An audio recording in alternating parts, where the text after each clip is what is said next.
Today we're going to be talking about ADUs versus tiny houses and the advantages of each, so stay tuned.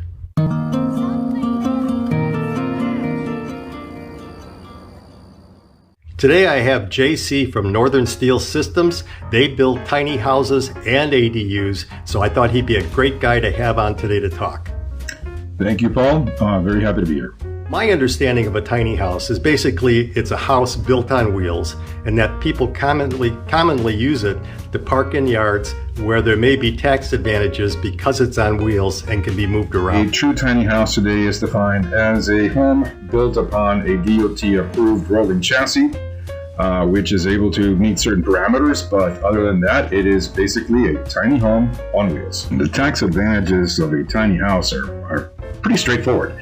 Since these are not considered real property, they are movable, they're almost like recreational vehicles. They're not subject to any real property taxes. So in that case, yes, individuals living or opting to live in a tiny home can, in most cases, in practically all cases throughout the nation, avoid any sort of property tax. My understanding of an ADU is that it's a smaller residence often located on the property of a larger residence. Because of the high cost of land, many communities are now beginning to allow those to be used in their zoning laws. Well, ADUs are accessory dwelling units, as their name implies.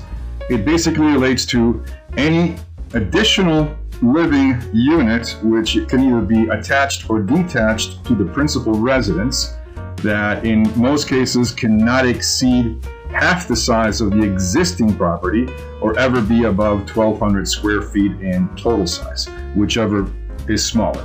But that is an accessory dwelling unit which can occupy a space within a given original property line and or be built within an existing part of the house, enclosing a garage, for example. But it all requires careful attention to making sure that that accessory dwelling unit then is serviced with water, electricity, and all the other amenities that would make it a livable space. Let's talk about cost between an ADU and a tiny house. If they're of equivalent size, what would be the built-out cost for each of them? Would one be higher than the other? Okay, the cost difference between a tiny home on wheels and an ADU. Let's go on an apples to apples exact square footage comparison. If both are the same size, your tiny home on wheels will cost more because of the cost of your trailer. Unless you're lucky enough to be able to find a trailer that you were able to buy secondhand, that is in good shape, it's roadworthy, and will pass DOT, your state DOT approval, you may be able to do so for under $3,000 for a 16-footer. In most cases, right now, the four sizes that we offer, which are basically 16, 20, 22, 24, and 30-foot trailers, range anywhere between $9,000 for the larger 3-axle models, down to a low of $4,200 for the 16 just 2-axle models. So again, it's really a condition of what that house is going to rest on. If it's a movable DOT approved trailer, it's going to cost you more per square foot than a standard foundation on any other type of ADU. When it comes to an ADU that is actually built on a pure post foundation, that can possibly be your most cost-effective and most practical way of being able to provide a foundation. The incredible rise in materials costs right now is putting pressure on that. But even so, it still saves on time and labor when it comes to being able to pour a similar size foundation. Now let's talk about usable life. Do you think there's a difference in the usable life between an ADU and a tiny house? Although they are designed to be able to be roadworthy and be able to go on the road and be moved easily, they're not designed to be on the road each and every day. So they're not exposed or basically relegated to the same rigors that an automobile would. So in essence, as long as you get it from point A to a relatively stable and if not permanent point B, you're fine. And again, it all boils down as to how well it was built to begin with. Nordic Steel Systems was created to address two of the most costly elements and time-consuming elements in any build: foundations and structural walls. My focus was on perfecting the product, perfecting the logistics of being able to manufacture, assemble, and deliver. I developed this over the last 3.5 years. We're taking old methodologies that are wasteful, inefficient, and costly. And there's no future for it because the demand for housing, affordable housing, is not allowing those old methodologies to actually keep pace. So I've taken existing methods of framing, existing placement of actual structural load-bearing members, replacing it with proprietary, purpose-built and designed steel components. Another thing that was very much important for me was to be able to develop a very quick and reliable foundation system, but do so in a way that it will not require any concrete, very little excavation. On top of that, couple it with a framing system that it allows to be able to frame the structural wall elements above that foundation. The end user gets a far better, longer lasting product, a home that is designed to last centuries, not decades, for the same price, if not less than what their conventional choices would be. A 2,000 square foot home, traditionally framed, will take anywhere between 6 to 7 acres worth of wood. That same home, using our systems, will take anywhere between 5 to 6 junked cars.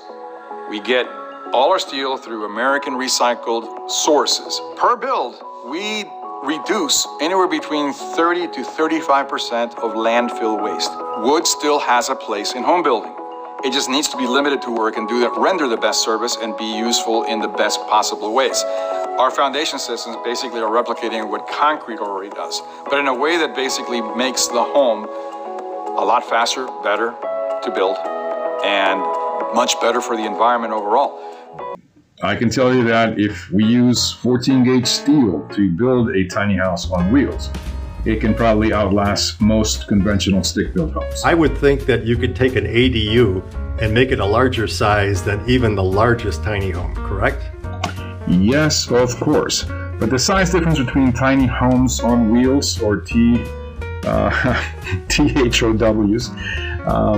are limited by states, individual states' DOT rules and requirements. In particular, in most cases, that means that no tiny home on wheels can exceed more than 13 foot 6 inches in height, overall height, cannot exceed 8 feet 6 inches in width, or over 40 feet in total length. That's not including, of course, a towing vehicle. That practically gives you a max tiny home on wheels of 340 square feet. Of course, you can add a loft in that expands your living space. 340 square feet on wheels is sizable enough. An ADU, on the other hand, can be up to 1,200 square feet again, detached or attached, and or no more than half the size of the primary residence on that existing lot. So it's either 1,200 square feet or half the size of the existing primary residence, whichever is smaller. Let's talk about foundations for ADUs. Obviously, a tiny home is built on a steel chassis with wheels, so we know how that's supported. But what are the typical ways that people use for foundations on ADUs? You can build an ADU upon any type of foundation that you can think of. Possibly even a walkout basement foundation, depending upon your location and depending upon what your local code officials will allow. In most cases, I would say that it's a 50-50 between slab-on-grade and pier post foundations. We, of course, specialize on pier post foundations. The advantages of those are the fact that you can easily move the ADU if you so wish in the future. Your utilities aren't buried. And even in cold climates, we've been very successful to maintain the section underneath the home very, very well insulated without any problems whatsoever. So right now it's almost a 50-50 between slab-on-grade and a pier post foundation. Leave your comments down below and any questions that you may have regarding ADUs and tiny houses, and we'll try to get them answered for you. And if you're interested more in post frame construction, check out this playlist up above. Thanks for watching.